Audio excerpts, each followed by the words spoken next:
வாழ்க வளமுடன். மனவளக்கலையில் மௌன நோன்பு மிகவும் முக்கியமானது. மௌன நோன்பு நமது உயிர் ஆற்றலின் விரயத்தை வெகுவாக குறைக்கிறது. எண்ணங்களின் அலை நிலை வரை குறைந்து தவத்தில் நிலைக்க உதவுகிறது. தற்சோதனை பயிற்சியில் பகுத்து பார்க்கும் சிந்தனை உயர்கிறது. மனம் நுண்ணிய நிலையில் செயல்படுவதால் நல்ல செயல்களில் நம்மை ஈடுபடுத்தி கொள்ள வேண்டிய உறுதியும் தெளிவும் நமக்கு கிடைக்கிறது. மௌனம் மட்டுமே நம் நிலையையும் இறை நிலையையும் உணர்வதற்கு ஏற்ற சாதனம் என்பதை ஆசான் அருட்தந்தை அவர்கள் வலியுறுத்தி வருகிறார்கள்.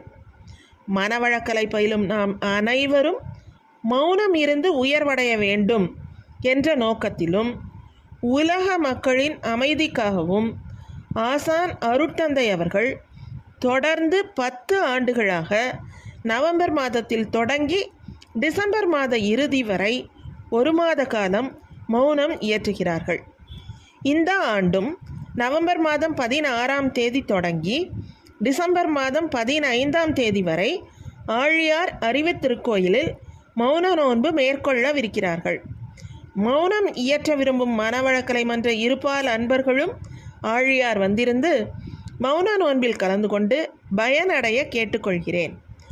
ஆழியார் வர வாய்ப்பில்லாத அன்பர்கள் ஆங்காங்கே முடிந்த அளவு மௌனம் இயற்றி அமைதி பெற்று அமைதி அலைகளை உலக அமைதிக்காக பரப்ப கேட்டுக்கொள்கிறேன். குறைந்த நாட்கள் மௌன நோன்பு இயற்ற விரும்பும் அன்பர்களும் ஆழியார் அறிவு திருக்கோயிலுக்கு வந்து மௌன நோன்பு ஏற்று பயனடையலாம் அப்படின்னு சொல்லி நவம்பர் 1994 அன்பொழியில் ஆசிரியர் அவர்கள் தன்னுடைய உரையில் குறிப்பிட்டிருக்கிறார். வாழ்க வளமுடன்.